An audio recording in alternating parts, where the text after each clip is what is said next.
Evet arkadaşlar, hepiniz hoş geldiniz.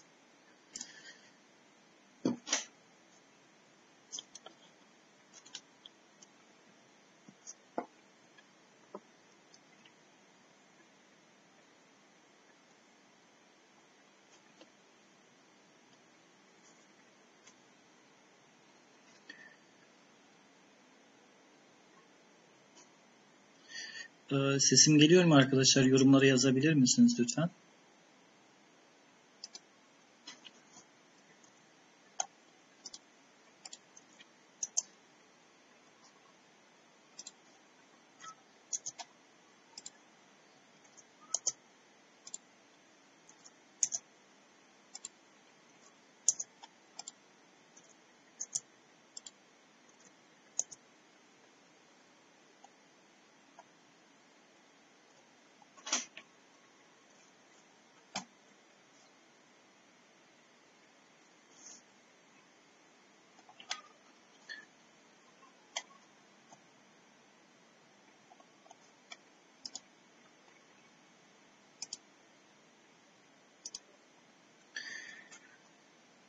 Evet arkadaşlar, şimdi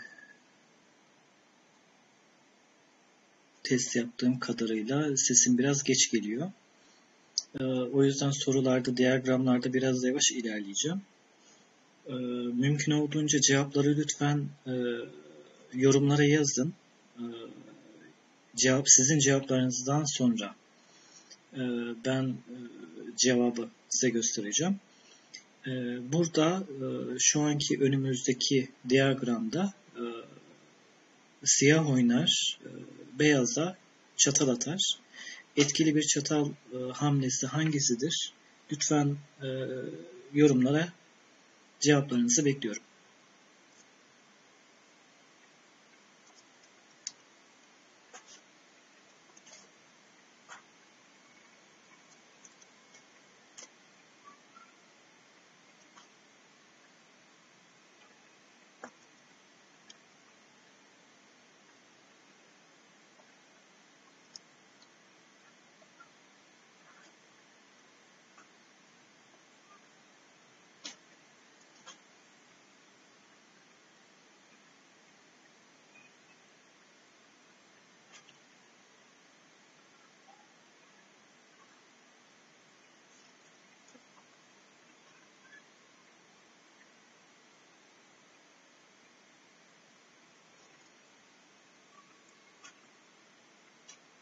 Evet arkadaşlar, bu sorunun cevabı vezir A4.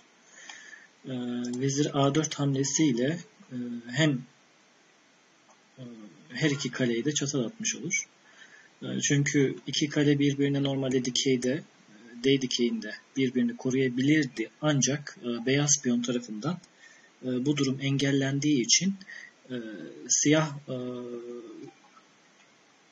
siyahların vezir A4 hamlesi başarılı bir şekilde sonuçlanıyor. Bir sonraki sorumuza geçiyorum. Burada da siyah beyazlara yine çatal atacak. Biliyorsunuz saldırı yöntemlerinden birisi çataldı.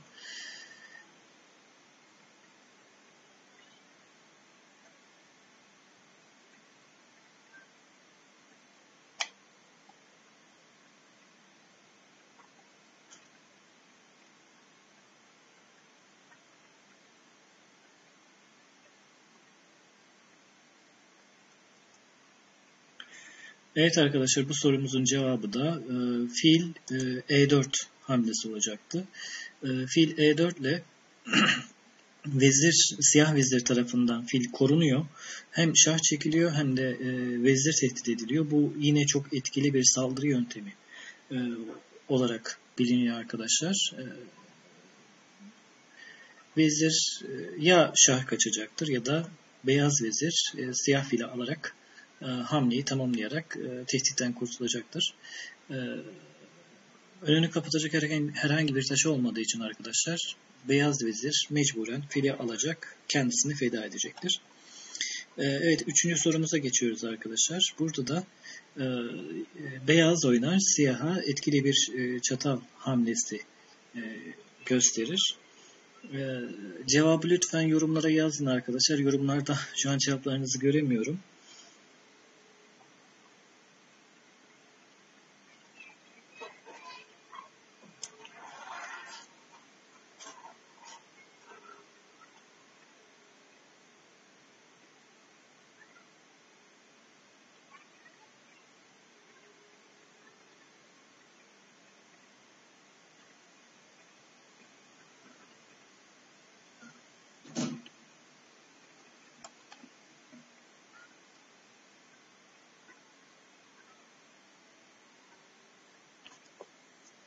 Evet arkadaşlar, bu sorumuzun cevabı da vezir D8 hamlesiyle şah çeker ve aynı zamanda kaleye, savunmasız duran kaleye saldırılmış olur.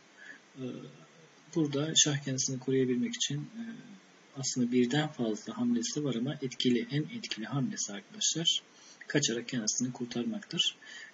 O yüzden şah H7 hamlesi gelecektir. Sonra kaleye düşecektir arkadaşlar. Sonraki sorumuza geçiyoruz. 4. sorumuz. Bu diyagramda arkadaşlar beyazlar siyahlara etkili bir çatan hamlesi gerçekleştirebilir. Lütfen cevaplarınızı, burada birden fazla cevap olabilir arkadaşlar sizin için.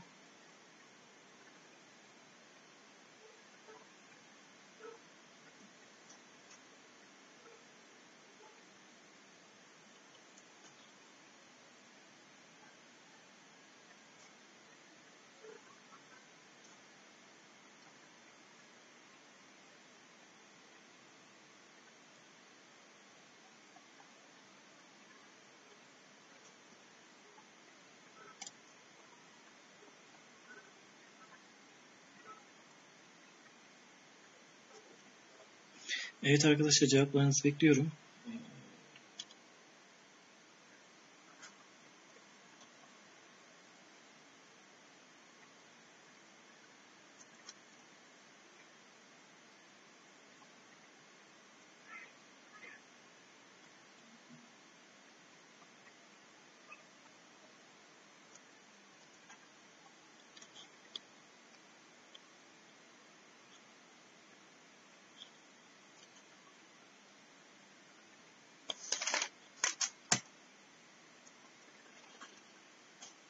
Evet, Tamer Bey vezir D6 hamlesini söylüyor.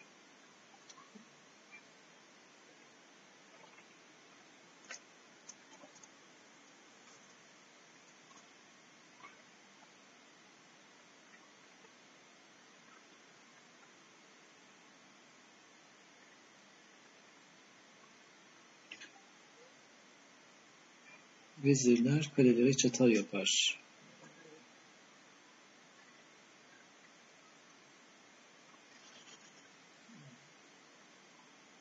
Bakalım arkadaşlar, burada at hamlesi var. Atla çatala hazırlık hamlesi arkadaşlar, aslında burada saldırı yöntemlerinden birisi. İlk önce kaleyi kışkırtıyor. Kale hamlesine kaleye saldırıyor atımız ama asıl amacı vezirle mat istemek. Bu da yine bir etkili bir çatal yöntemi, dediğim gibi arkadaşlar. Bir nevi dikkatleri başka bir yöne çekmek, saptırma dediğimiz hamlelerimizden birisi. Burada yapacağımız en etkili hamle sizce ne olabilir? Büyük olasılık arkadaşlar F7'deki piyonla atı almak olacaktır. Bundan sonra beyazların yapabileceği hamle arkadaşlar fille şah çekecektir. At bir nevi burada siyah at açmazdadır arkadaşlar. Bunun karşılığında şah kaçacak ama vezir H8'den mat isteyecek. O yüzden arkadaşlar at E6 hamlesinden sonra piyon ile, yani bu hamleyi F7'deki piyonla arkadaşlar atı almadan kaleyi alıp şah çekerse nasıl bir hamle dizisi gerçekleşecek? Bunu biraz inceleyelim. Kale çarpı C1'den sonra vezir tehdidi var arkadaşlar. Vezirin kaçabileceği yerler burada arkadaşlar.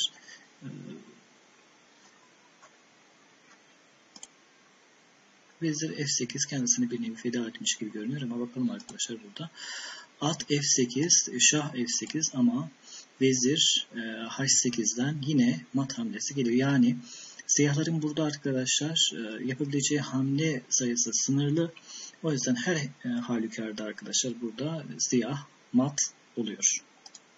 Bir sonraki örneğimize geçiyoruz. Burada da beyaz oynar arkadaşlar siyahlara etkili bir çatal yoluyla saldırıya geçer. Burada inceleyeceğimiz hamle sayısı biraz fazla arkadaşlar. O yüzden uzun hamleler olarak düşünebilirsiniz.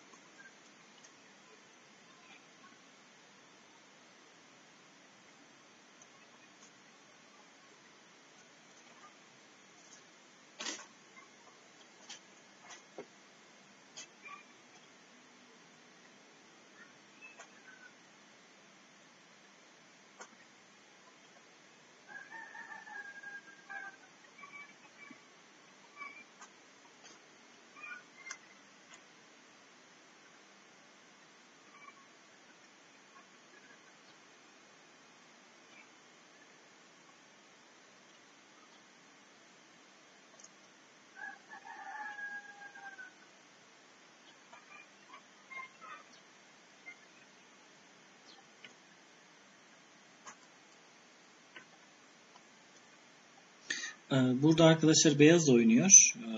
Beyazlar siyahlara saldırı yöntemlerinden birisini sadece söyledim ben size.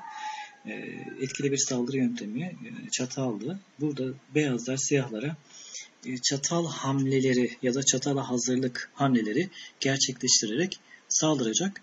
Bunları düşünmenizi isteyeceğim. Lütfen biraz düşünelim diyagramımızda. Tahminim 8 ya da 9 hamlesi var arkadaşlar burada.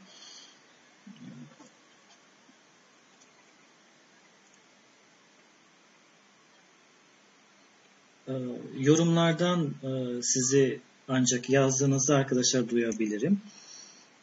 O yüzden cevaplarınızı yorumlara yazarsanız oradan inceleyeceğiz. At C3, beyaz at C3 hamlesi. Yani beyaz at zaten C3'te. Nasıl yani?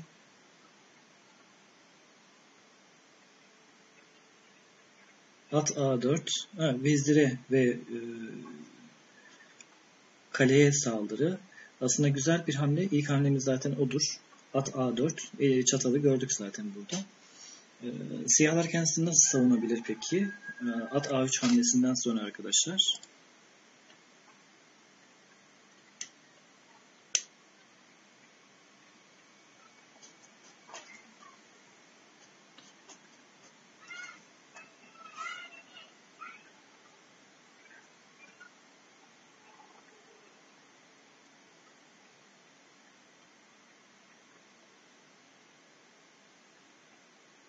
Evet, at A3 hamlesi doğru. Burada vezir kendisini koruması için nasıl bir hamle yapacaktır?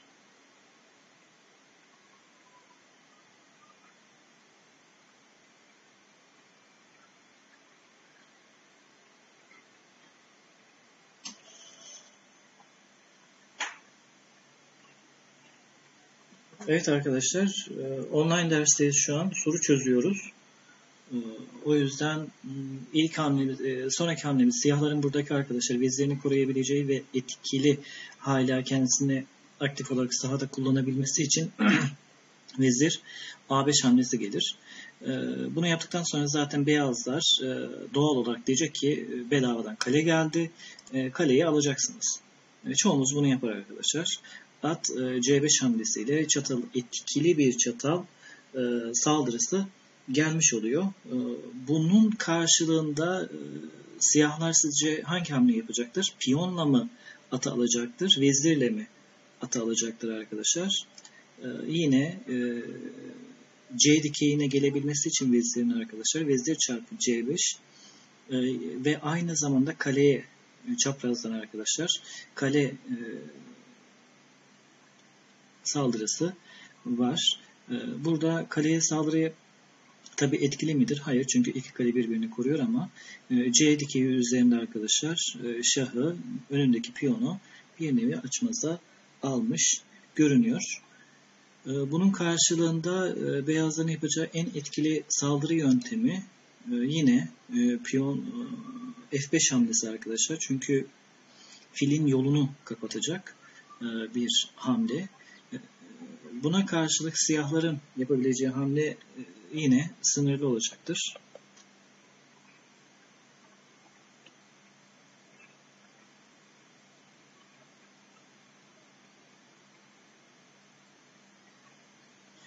Vezir C6 daha iyi değil miydi?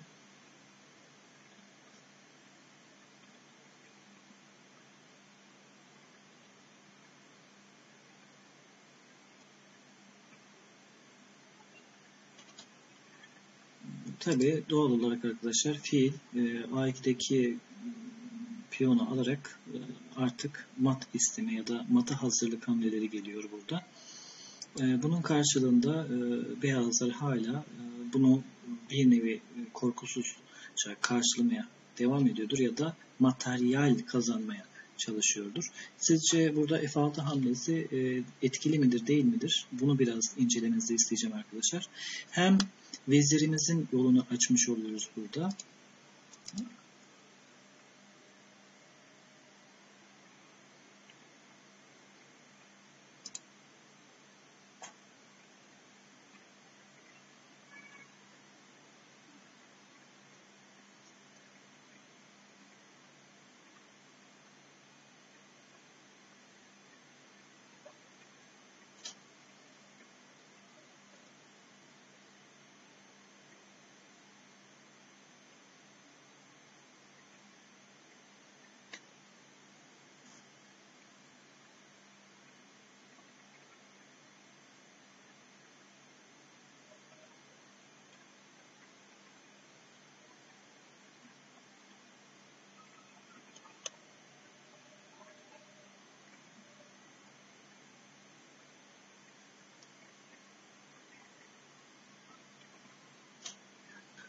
Evet arkadaşlar, devam edelim. Burada da fil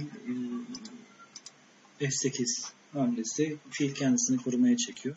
Buna karşılık olarak beyazlar vezir A4'ten şah ve aynı zamanda diğer fili istemiş olur. Yine bir saldırı ve başarılı bir saldırı mıdır değil midir? Bunu bakarsınız zaten görünüyor arkadaşlar. Başarılı bir çatal yöntemi. Ama siyahlar da kendisini B5 hamlesiyle savunuyor. Vezir diğer fiili alarak bir nevi siyahların mata hazırlık hamlelerini engellemiş oluyor. Buna karşılık olarak tabi ve siyahlar da tabi etkili bir hamle olarak arkadaşlar çatal atmış oluyor. O da bir nevi misilleme yapmış oluyor. File karşı fil istedi burada arkadaşlar. Şah B1 hamlesinden sonra vezir fili alır. E çarpı D6'dan D çarpı D6'dan sonra kale E1'den şişleme hamlesiyle arkadaşlar vezir burada düşmüş oluyor. Sonraki sorumuza geçelim arkadaşlar. Burada da siyahlar oynuyor. İlk hamle siyahlardan gelecektir. Beyazlara güzel bir çatal hamlesi gösterecektir.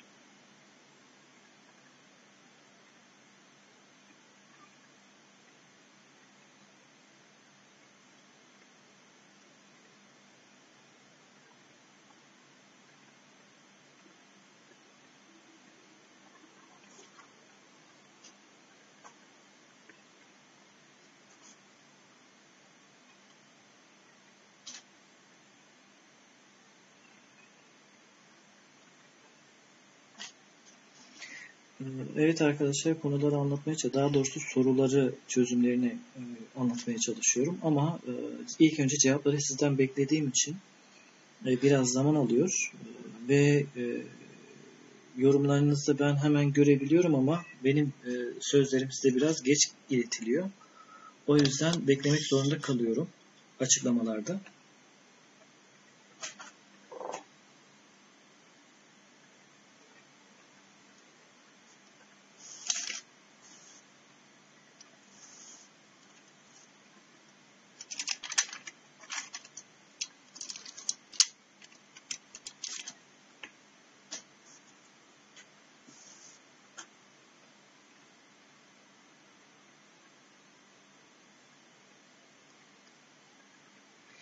Evet, burada siyahların arkadaşlar vezir H1 hamlesiyle güzel bir saldırı hamlesi geliyor. Aslında bunu planlı olarak yapıp yapmadığına bakacaksınız. Kendisini koruyabileceği hamle sayısı zaten çok sınırlı arkadaşlar. Bir hamlesi vardır. Şah E2 hamlesiyle kendisini kurtaracaktır. Ama burada siyahlar hemen vezir çarpı vezir hamlesi gelmeyecektir. Çünkü siyahların yine etkili bir hamlesi var arkadaşlar burada. At ile at C3 hamlesiyle arkadaşlar yine güzel bir çatal geliyor. Bu ileriye dönük bir çatal hamlesi arkadaşlar. Burada artık vezir düşmüş oluyor. Şah mecburen, çünkü atın çatalından kurtulmak zordur. O yüzden arkadaşlar şah D2 hamlesinden sonra vezir bu sefer at ile değil de arkadaşlar vezirle alabilirsiniz. Ya da atı da alıp veziri kendinizi kurtarabilirsiniz. İki şekilde arkadaşlar vezirle alınabilir ya da atla bu hamleyi gerçekleştirebilirsiniz. Sonraki sorumuza geçiyoruz arkadaşlar burada da.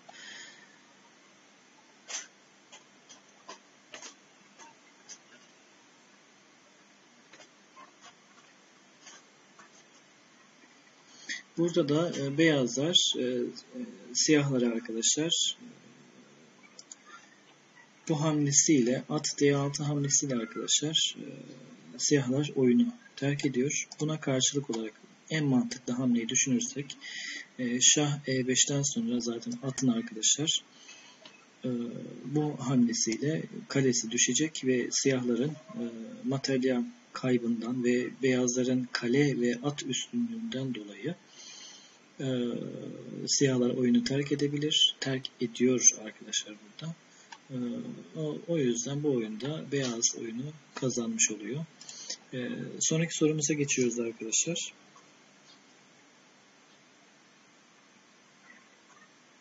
Sesim gelmiyor herhalde.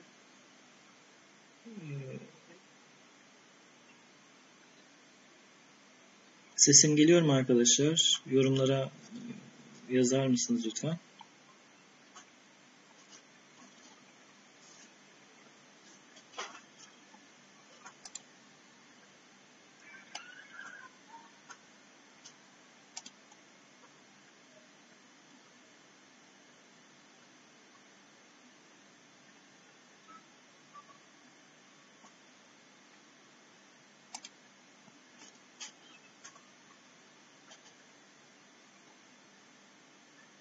Tamam.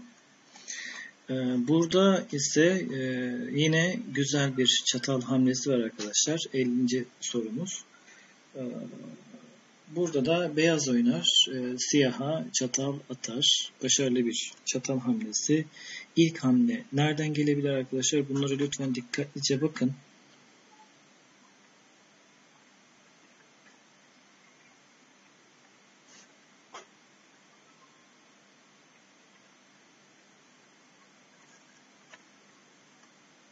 Evet.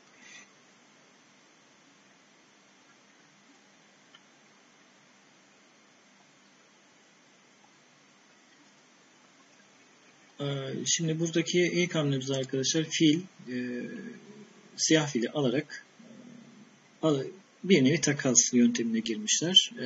Siyah at da fili alır. Ama burada bir nevi başka bir çatal hamlesine hazırlık hamlelerimiz var arkadaşlar. Bunu bakalım. Vezir E8'den şah G7. Buna karşılık olarak beyazların vezir E5 hamlesiyle arkadaşlar at, evet, güzel bir at çatalı, yani atı çatala getirmiş oluyoruz. Şah kaçacak tabii, vezir C5'teki atı alıp hem kendi atını koruyor hem de bir at üstünlüğüne girmiş oluyor arkadaşlar. Sonraki sorumuzda yine beyazların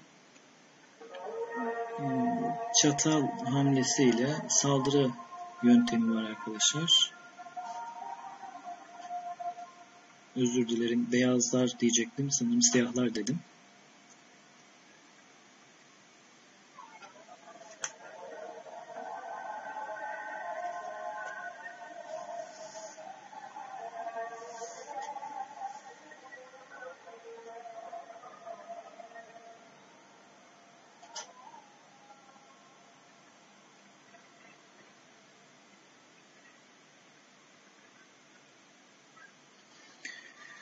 Evet, burada beyaz E'de duran at arkadaşlar. F6'dan şah ve kale istemi var. Eğer vezir atı alırsa diğer beyaz at da veziri alabilir. Bu yüzden piyonla G'deki piyonla arkadaşlar F6'daki atı alıp yoluna devam ediyor. Ama buna karşılık olarak kalenin yolu açıldı. Dikkat ederseniz arkadaşlar buradaki kalemizin yolu açılıyor. Kale ile şah çekip aynı zamanda çatallımız var. Ama buna bir nevi dikkat ederseniz veziri buraya getirmeye çalışıyoruz. Çünkü at buraya gidemiyor. Şah buraya kaçamıyor. Ama buraya gidebilir. Eğer buraya giderse nasıl bir hamle dizisi var arkadaşlar? Buradan saldırımız ya da buradan saldırımız devam edecektir ve vezir düşecektir arkadaşlar. Buna karşılık olarak bakalım siyahlar nasıl bir karşılık vermiş. Vezirle tabi buradan sonra arkadaşlar at F6'dan şah ve vezir düşmüş olacak arkadaşlar burada. Şah kaçar, at veziri alır, kale atı alır. Burada yine başarılı veziri pusuya düşürdük. Kale verdik ama arkadaşlar kale ve at verdik ama veziri almış oluyoruz burada. Bizim vezirimiz ve kalemiz var beyazların. Siyahların materyal üstünlüğü tabi burada filini ve iki filini ve kalesini etkili kullanırsa arkadaşlar siyahların da kazanma olasılığı yüksek görünüyor ama beyazlar büyük olasılık burada daha kuvvetlidir. Sonraki sorumuza bakalım.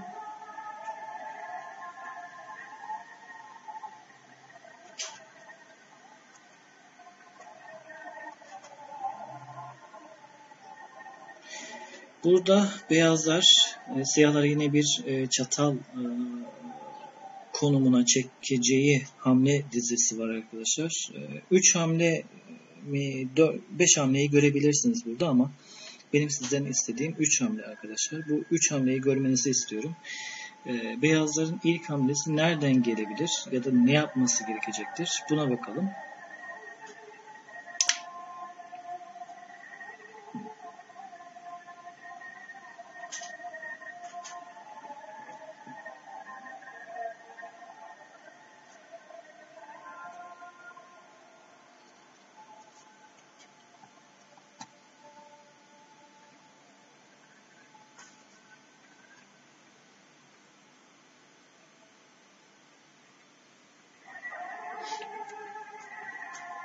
Evet arkadaşlar burada ilk hamlemiz vezir A5 hamlesiyle ata saldırıyor ve aynı zamanda beyaz kalesiyle siyah kaleye saldırıyor. Eğer siyah kale beyaz kaleyi alırsa vezir de onu alıp sonra tehdidine devam etmiş olur. Çünkü hem çaprazdan kaleye hem de dikeyden ata saldırmış oluyor. Burada kale kendisini korumayı düşüneceği için o sebeple siyah kale A8'deki siyah kale A6'daki beyaz kaleyi almayacaktır. Alırsa zaten sonraki hamleler dizisinde görüyorsunuz ki arkadaşlar böyle bir çatal yöntemi var. At bir nevi bedavaya gelmiş oluyor ve fillerin ve beyaz kalenin yolu açıldığı için arkadaşlar saldırıya daha hızlı geçecektir. Burada dikkat ederseniz file saldırı alırsa kale var ya da vezir var şiş yöntemi. Güzel bir saldırımız da burada görünüyor. Sonraki sorumuza geçelim arkadaşlar. Burada da siyahlar beyazlara yine çatala hazırlama, çatal zemini hazırlama, etkili bir materyal kazancına götüreceği hamleler var arkadaşlar. Siyahların en güzel hamlesi hangisidir? Ona bakmanızı isteyeceğim.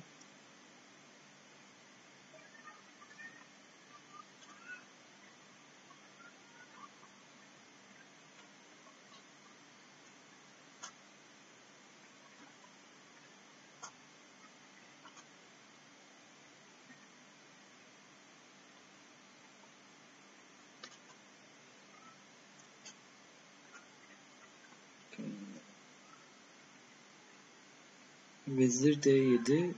Burada vezir bir önceki soru için dedik herhalde.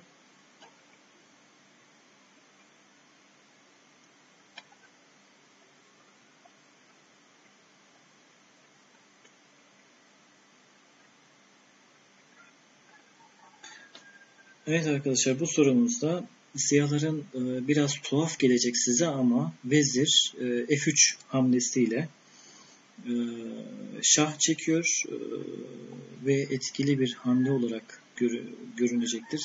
Ki görmenizi istiyorum arkadaşlar siyahlar açısından.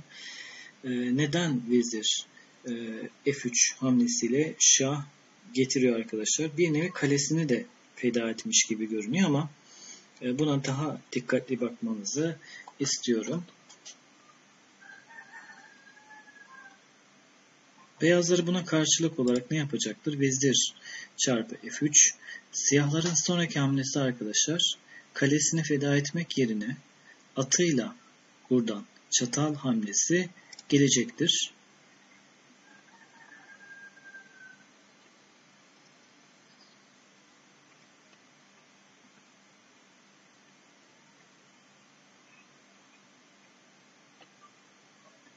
Evet, buna karşılık olarak arkadaşlar şah kendisini kurtarmak için, ki atın çatalından kurtulmak zor demiştik biliyorsunuz şah çekilince. Şah F1'den sonra at F3. Dikkat edin arkadaşlar, at F3'te sonraki saldırı kalelerden birisini istemiş oluyoruz. Burada beyazların yapacağı en etkili hamle sizce nedir? Yani iki kaleden birisini kaybetti. Ama kalelerden birisini verirken atı almak isteyeceksinizdir. Bu yüzden arkadaşlar E'deki atı D1'e getirirseniz yine at kaleye alırsa diğer kalede atı alarak hamlesini hiç olmazsa materyal kaybımı biraz daha aza indirmeye çalışıyorum diyecektir. Ama buna karşılık olarak arkadaşlar siyahlar fil E5 hamlesiyle yine başka bir saldırıya başlıyor. Şah E2'den sonra kale, G7, piyon ve dikkat ederseniz arkadaşlar şu iki kalenin bu konumu çok tehlikelidir. Çünkü artık ya merdiven matı ya da başka bir yolla arkadaşlar evet, burada beyazlar oyunu terk ediyor.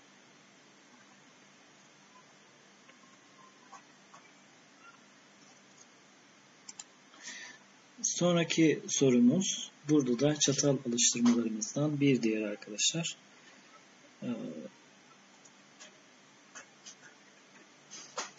Beyaz oynar siyaha çatal hamlesini gösterir.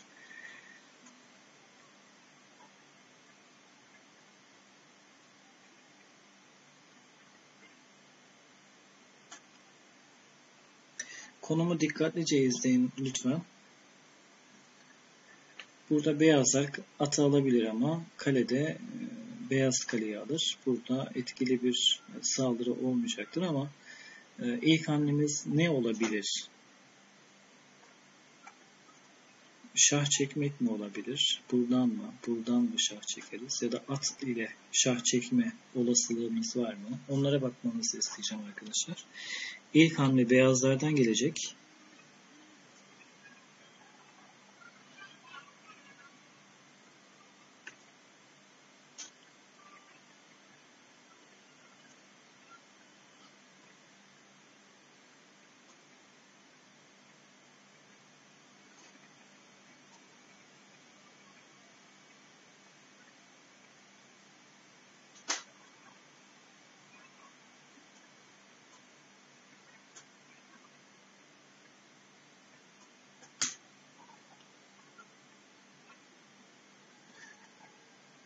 Evet arkadaşlar, beyazların ilk hamlesi D8'den şah çekmek olacaktır. Buna karşılık olarak zaten 8. yatayı elde etmeye çalışıyormuş gibi görünüyor ama atın konumu önemli arkadaşlar burada. Şah H7'den sonra kale D5. Burada dikkat ederseniz kaleyi feda etmiş gibi görünüyoruz ama atın konumu önemli demiştik, dikkat ederseniz. Bu kale çarpı D5'ten sonra G6 şah hamlesi ve şahın arkadaşlar gideceği yerler sınırlı olacaktır buradan sonra. Şah G6'dan yani bir nevi şahı çatala çektik. Atın yapacağı hamle arkadaşlar burada E7'den şah ve kale izlenmiş oluyor. Ve at, normalde piyonlarımız eşit ama at hamlesi ve at materyal olarak arkadaşlar atımız beyazlarda olacaktır.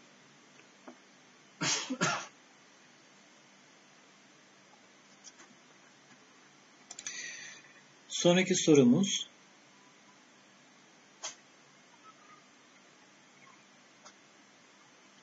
beyaz oynar, siyahı çatal hamlelerine sürükler.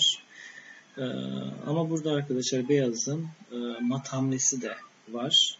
Bunları da lütfen gözden kaçırmayın.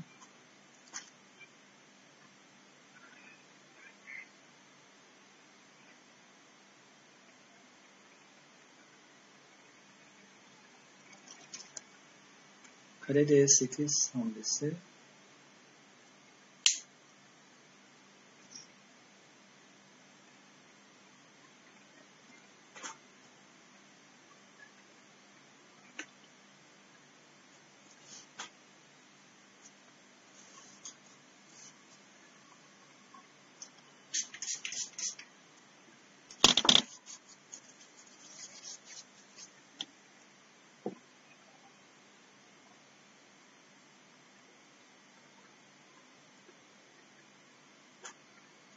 Evet arkadaşlar, bu sorumuzda ilk hamle beyazların. Beyazların en etkili hamlesi nedir sizce?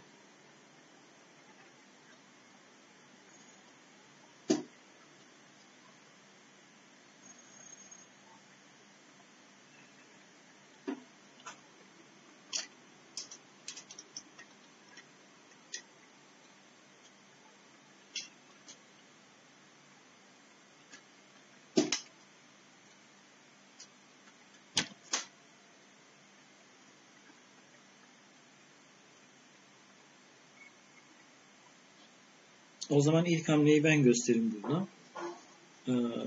Vezir E6 hamlesiyle arkadaşlar, vezir çarpı E6 hamlesiyle oyunu beyazlar başlatıyor. Birine veziri feda etmiş olarak görünüyor. Ama bakalım burada beyazların nasıl bir saldırı planı olduğuna dikkat edelim. Ama siyahlar arkadaşlar, bakın vezirin E6 hamlesinden sonra veziri almak yerine kale hamlesini gerçekleştiriyor. Buradan şah çekip şahı köşeye sıkıştırıp oyunu almaya çalışacaktır. Bunu gören beyazlar tabii saldırmaya devam edecek. Siyahlar muhtemelen bu kale D7 hamlesini görmemiştir. Kale D7 şah hamlesinden sonra bakalım siyahların yapacağı hamle dizisi neyi gösterecek? Şah H6, artık bu sefer siyahlar dezavantajlı duruma düşüyor arkadaşlar. Çünkü burada atın şah çekme durumu var ve piyonların konumu da çok güzel. Çift çıkarak eğer şah buraya gelirse tekrar bir şah ve vezirle kale alırsa vezirle şah çekip oyunu bitirme olasılığımız yüksek olacaktır. Bakalım at F7'den şah çektikten sonra şahımız tekrar eski yerine geliyor. Çünkü kalenin yolunu kapatıyor. Eğer buraya gelseydi, yani H5 hamlesini yapsaydı, gördüğünüz gibi arkadaşlar 2 ya da 3 hamle sonra oyunu kaybetmiş oluyordu. O yüzden bunu gören siyahlar da şah G7 hamlesiyle karşılık veriyor. Ama buna karşılık beyazlarımız da at E5 hamlesiyle açarak şah çekiyor. Şahımız tekrar H6 hamlesiyle yerine geri dönüyor. Bu böyle mi devam edecek? Sürekli atla şah çekip mi devam edecek? Hayır. Bu durumda arkadaşlar beyazlar kale H7'den şah çekiyor ve kaleyi feda etmiş olarak görünüyor. Bakalım beyazlarımız buna karşılık olarak, yani kaleyi niçin feda etti? Karşılığında ne alacağız? Ona bakalım. Vezir F7'den şah H6 ve arkadaşlar vezir çarpı G6'dan mat hamlesi geliyor. Yani kaleyi feda ettik ama matımızı aldık arkadaşlar. Burada beyazların yine kazan kazan yöntemiyle oyunu kazanmış oluyor. Sonraki örneğimize geliyoruz. Bu örnekte siyah oynar, beyaza yine hamleler dizisiyle arkadaşlar çatal isteme, oyunu kazanma durumu var. Siyahlar beyazlardan sürekli taş isteyecek ama beyazlar buna karşı nasıl bir karşılık verecek? Kendisini, taşlarını mı savunmaya çalışacak? Taşlarını savunmaya kalkarsa oyunu kaybedecek arkadaşlar.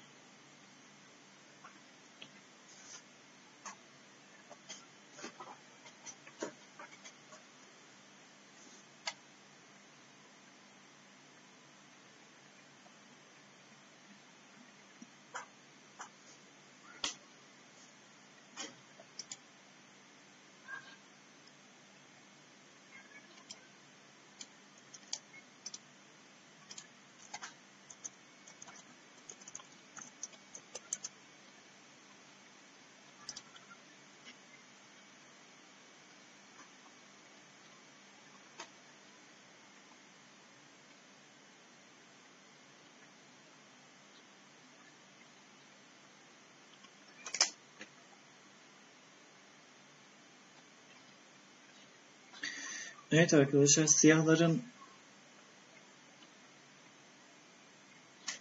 ilk hamlesi ne olabilir?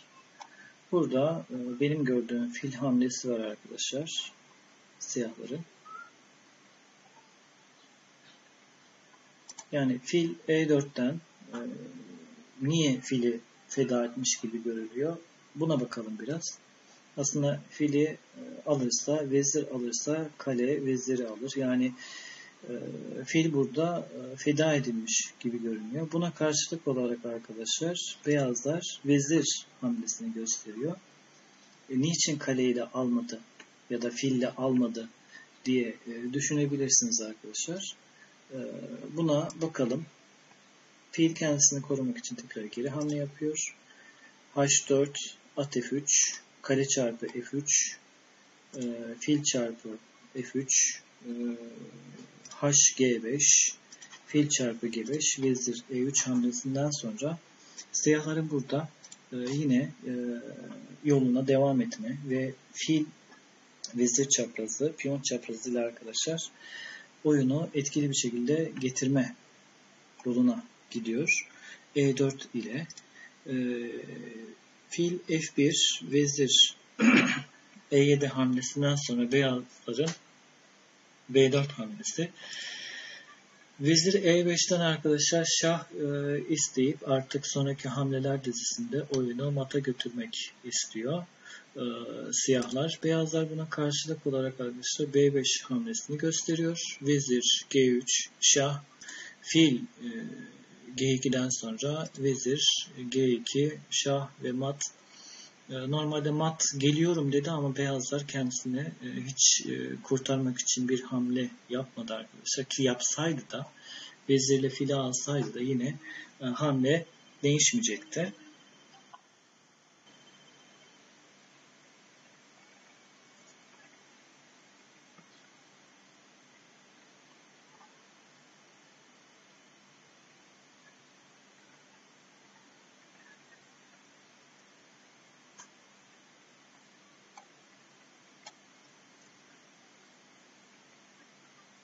Evet arkadaşlar, son sorumuz. Burada da beyaz oynar. Siyahı yine bir çatal hamleleri dizisine sürükler. Burada yalnız taş kazanma var. Aslında oyunu da kazanıyor. Burada oyunu siyahlar terk ediyor.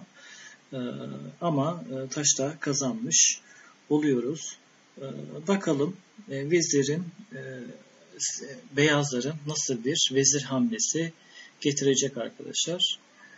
Konum olarak zaten beyazlar gayet iyi durumda gibi görünüyor. Her yere açık ama iyi bir durumda. Buna dikkat edelim arkadaşlar.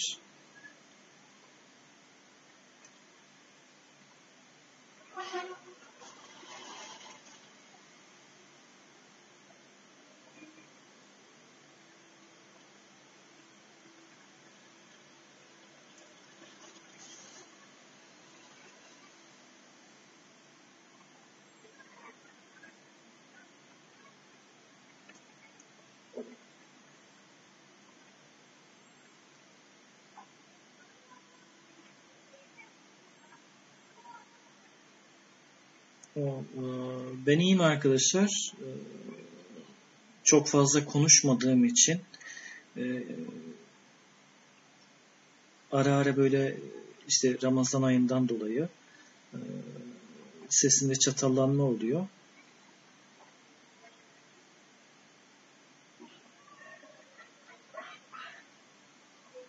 Evet, bu son sorumuz.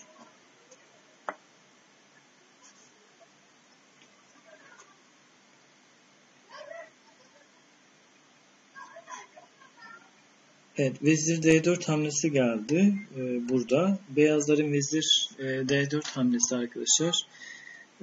Yine güzel bir hamle olarak addedebiliriz.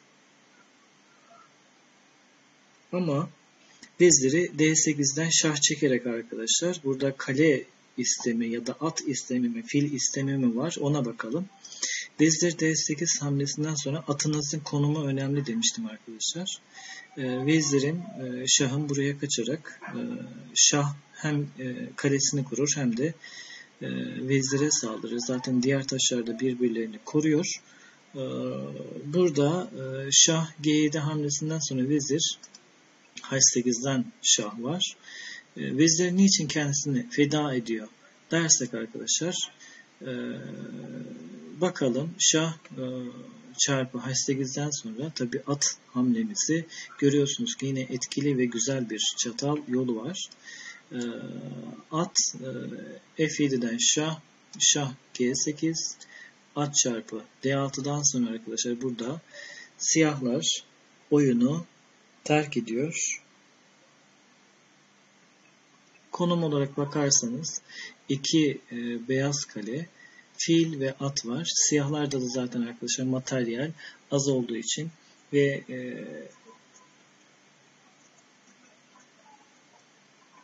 burada beyazlar oyunu kazanmış oluyor.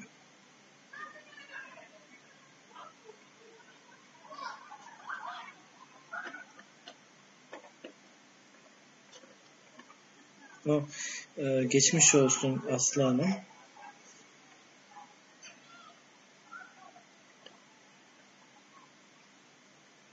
Bugün için bu kadar diyelim arkadaşlar. Başka bir güne yine farklı bir etkinlikle karşınızda olmaya çalışacağız. Umarım faydalı olmuştur. Mümkün olduğunca siz de arkadaşlar çok fazla saldırı ve savunma yöntemi sorularına, diyagramlarımıza bakalım. Elimizde çok fazla soru var. Soru kaynağı var. Beni dinlediğiniz için teşekkür ederim arkadaşlar. Kanalımıza da abone olup bizi beğenmeyi unutmayın. Çok teşekkür ederim. Hoşça kalın.